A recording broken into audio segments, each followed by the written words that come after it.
Cersei's death had done more than remove a traitor from the royal household. It had roused a hornet's nest. Within King's Landing, certain merchants, minor knights, and lesser courtiers who had prospered under Lannister influence began muttering discontent. Rumors spread like rot in dark corners. Some called the king's actions unjust. Others whispered that Tywin Lannister would avenge his daughter's blood and restore order. It took little time for these whispered grievances to grow into stubborn pockets of resistance, and Robert could not allow the infection to fester.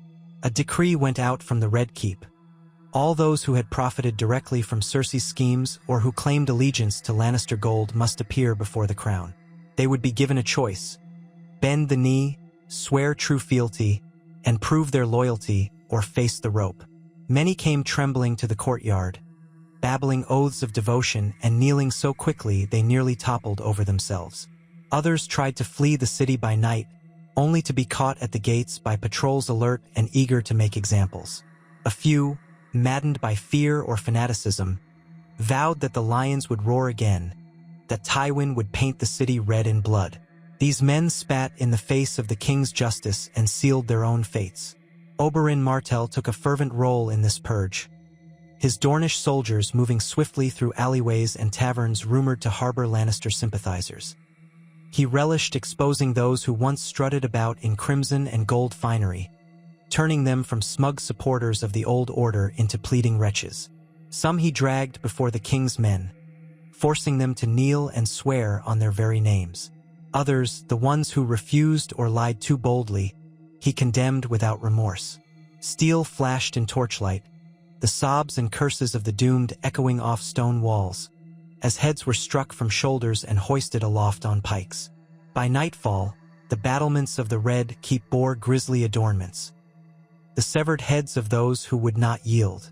More than one passerby paled at the sight of fine velvet caps and well-groomed hair now matted with blood, empty eyes staring blankly over the city they had tried to undermine. Oberyn made certain the message was clear. No hidden pocket of Lannister influence would remain to sow discord. The king had chosen justice over mercy this time, and there would be no doubting that any hand raised against him would be met with swift and brutal retaliation. Robert stood with Ned Stark upon a high rampart one evening, gazing at the rows of gruesome trophies. He took no pleasure in it, but neither did he flinch. He had allowed treachery under his roof for too long. Now that it was uprooted, he would not let it creep back. Ned looked grim, though his silence spoke volumes.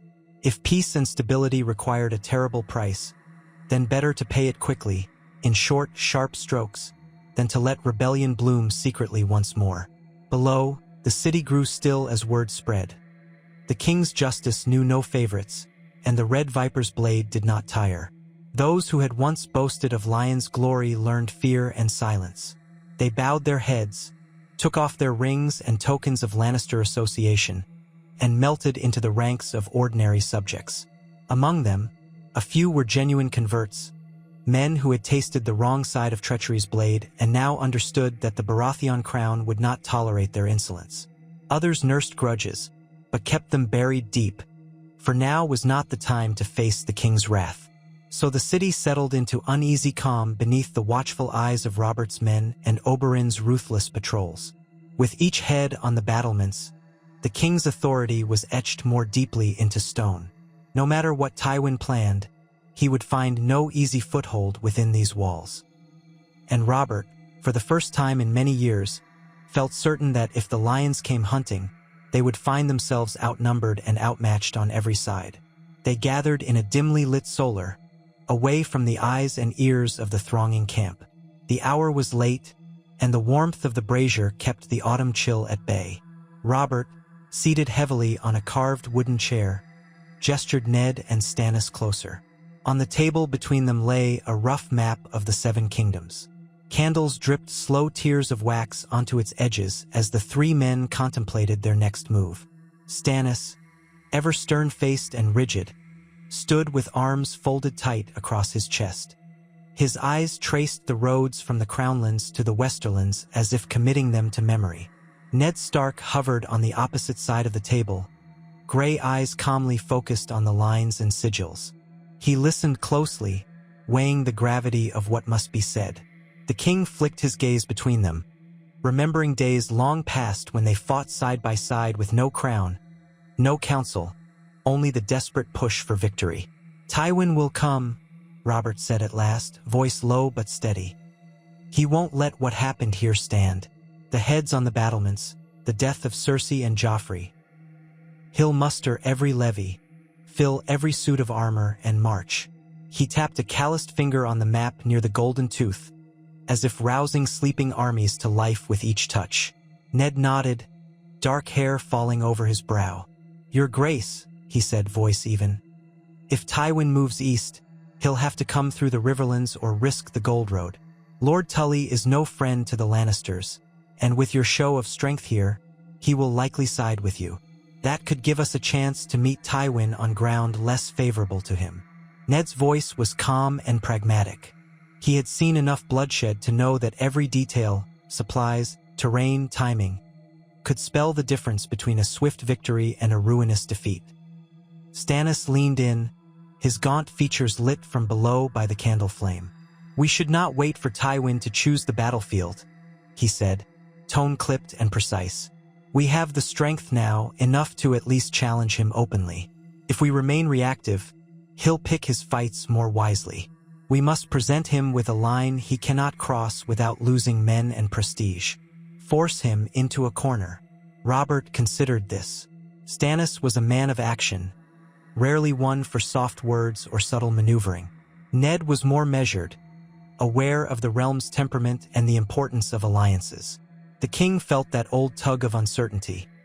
Once he had swung his hammer and ended kings, but now the board was more complex. Still, he had learned bitter lessons. "We won't charge headlong without thought," he said. "But neither will we cede initiative. If Tywin thinks we'll stay cooped up here, he'll encircle us like a stag penned by hunters." Ned straightened, tapping a spot on the map near Harrenhal. "Here is where many roads meet.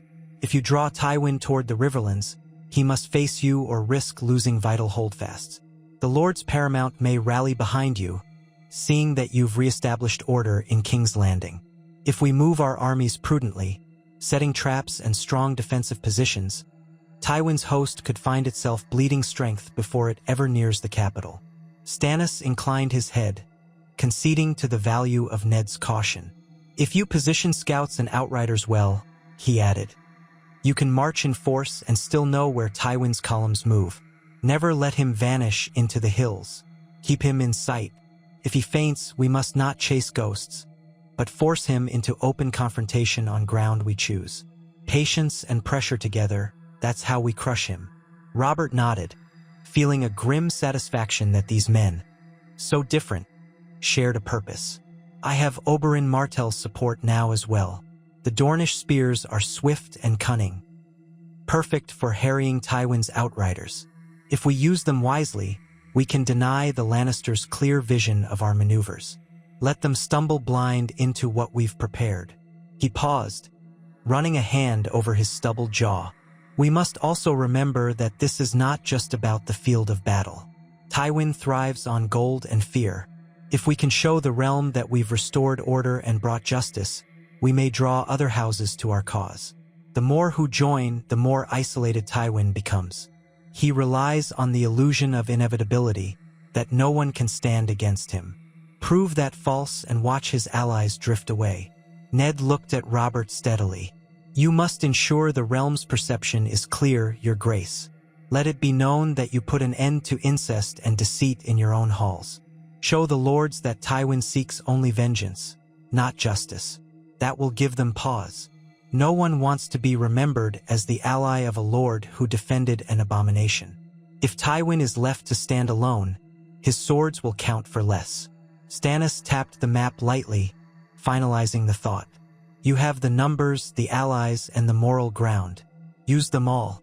Move in a way that forces Tywin into the open, and then smash him before he can set one foot near King's Landing." Robert took a long breath. A year ago he would have scoffed at subtlety and rushed to meet any foe head-on with a joyful roar. Now he understood that this conflict demanded more than brute force. He had two of the most honorable and reliable men in the realm at his side, and the wary counsel of those who had witnessed his hard lessons. He would be careful, methodical, and strong. "Then it's decided," he said, voice rumbling low in the quiet chamber. "We'll draw Tywin into lands that don't favor him, keep him guessing, deny him the chance to choose the battleground. We'll use every advantage, men, alliances, and truth itself, to strip away his power. When he's forced to meet us openly, we'll end this for good." He glanced from Ned to Stannis. "Thank you, both of you." Outside the windows, the night's darkness pressed close, and beyond the red keeps high walls and watchful guards were lurked on the horizon. But inside this small room, they had forged a plan. The king would not be caught off guard again.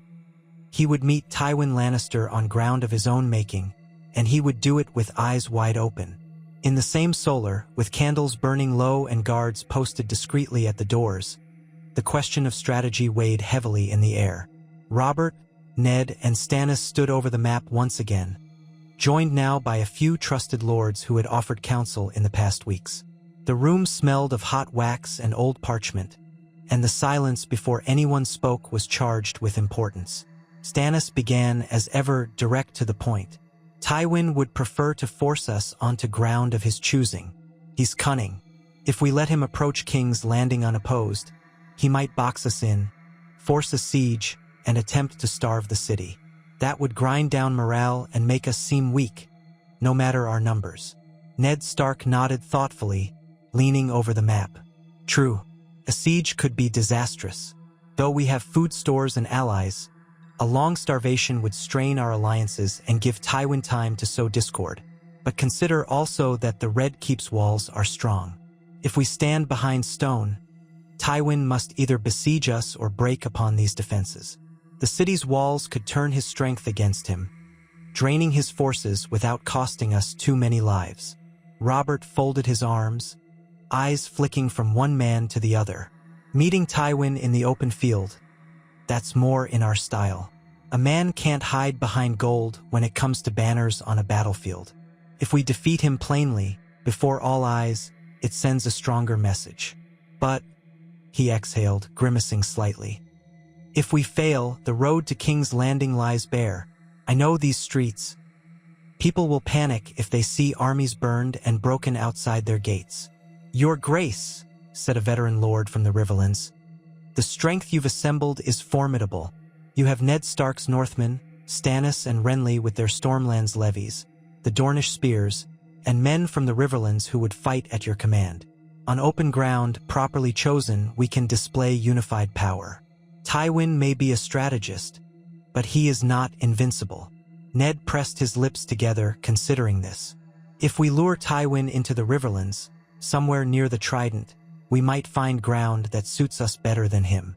If he knows we've left King's Landing, he might grow bold and hurry his advance. Boldness can lead to mistakes." Stannis nodded curtly. "If we meet him outside the city, we must be certain that the field and conditions are to our advantage. We pick a place with good supply lines, strong scouting, and terrain that counters his heavy cavalry. Tywin's strength often lies in a swift, crushing charge. Deny him that, and his hand is weaker." Robert's brow furrowed. He remembered past battles well. The mud and dust of the Trident, the sweat on his palms as he swung his hammer. A decisive victory in the open would silence doubters and shatter Tywin's aura of inevitability. "Letting him reach these walls invites a siege," he said at last. "The city may be strong, but the people's hearts are fragile. Morale can break without a single sword drawn inside the walls. We cannot look like cowards, huddled behind stone while Tywin marches freely." Ned inclined his head. "Then we must draw him out and meet him in the field, but we must choose that field with care. Not too distant so we can still be seen as defending the capital, but not so close that defeat spells immediate disaster. Perhaps a line near the Blackwater Rush, with forward camps and outposts to warn us of his approach.